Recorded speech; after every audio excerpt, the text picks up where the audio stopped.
I'm a local councillor here in Inverness. I'm also the provost of Inverness. Probably for most of you people, you'll recognise me as a mayor, but the title in Scotland is provost. I understand you've had a very busy time, and since you've come here to the Highlands of Scotland, you've also had an opportunity to see a little bit of the Highlands. But I just want to take this opportunity to formally welcome you all here to the townhouse and to Inverness, the capital of the Scottish Highlands. Inverness, the area of Inverness itself is a very old settlement and it dates back thousands of years. It is strategically placed on the banks of the River Ness and it lies between the world famous Loch Ness and the sea. Always has been a strategically placed part of Scotland. Historically, this location has long been an important crossroads, and it's a river crossing, a port, and it's always been a centre for the Highlands of Scotland.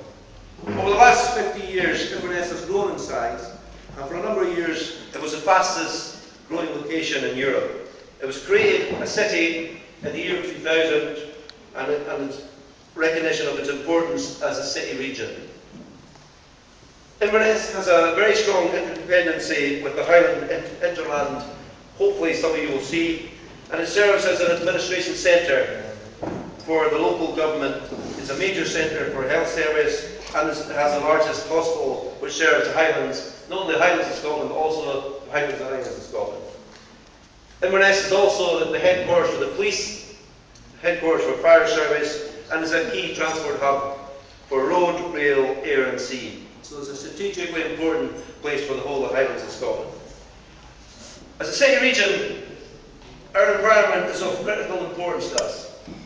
Our river, our lochs, our mountains and our moorlands and our arable farmland are what distinguish this area as one of the most varied and beautiful landscapes of all Europe, and it's one which we're extremely proud of. The building you're in here was built in 1882. It's a Victorian Gothic style of that period, and it's not bad value when you consider this building only cost £12,500 in 1882, so it's worn reasonably well. If some of the rest of us wear as well, we'll do okay. The site has been used for civic purposes for many years before that, and many of the features and artefacts within this building far outdate the building itself.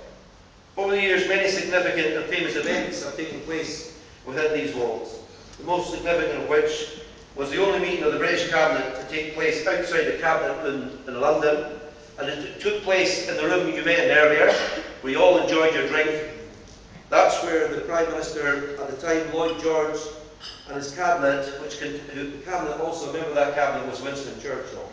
But they met in the chamber, and it's the same level as this hall here, as a result of the crisis that was in Ireland at the time in 1921.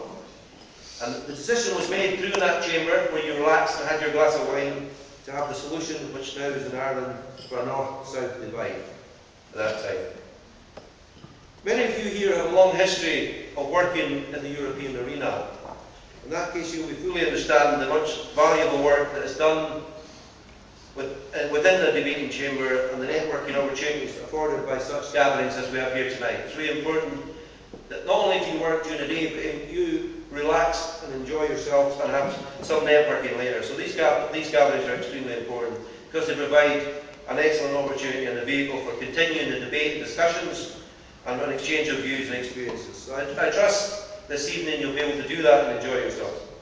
In Europe and Tana, we're all very lucky because the conference and the meetings are held all over Europe, and we've some of the finest foods in Europe which we enjoy across the piece. Delegates are often treated to fantastic culinary treats, and in particular the local and traditional foods, which are extremely important for all the regions we all represent here in Europe. Our traditional foods are important to us all. They are what distinguish us and make us important in the areas we come from, and they make us more attractive to the visitors that come to our countries.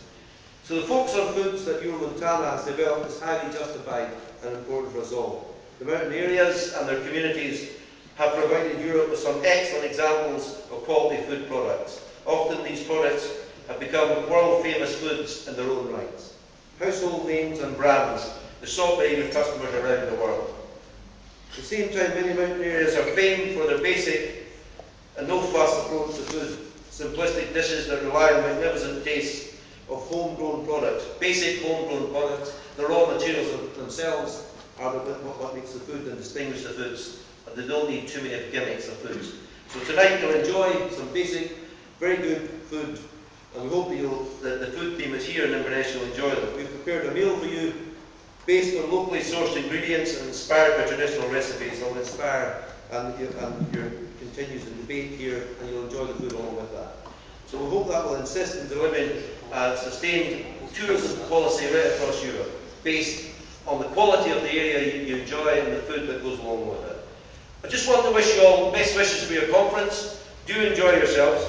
It is important that when you are here in the Highlands, you see as much as you can of the area, and you'll be able to recognise and distinguish the area based on its food and the environment which you enjoy when you're here. Enjoy as much as you can the flavour of the country as possible, but also when you go home, have a safe journey home, and please do not leave it too long before you return to Inverness and the Highlands and haste you back. Thank you.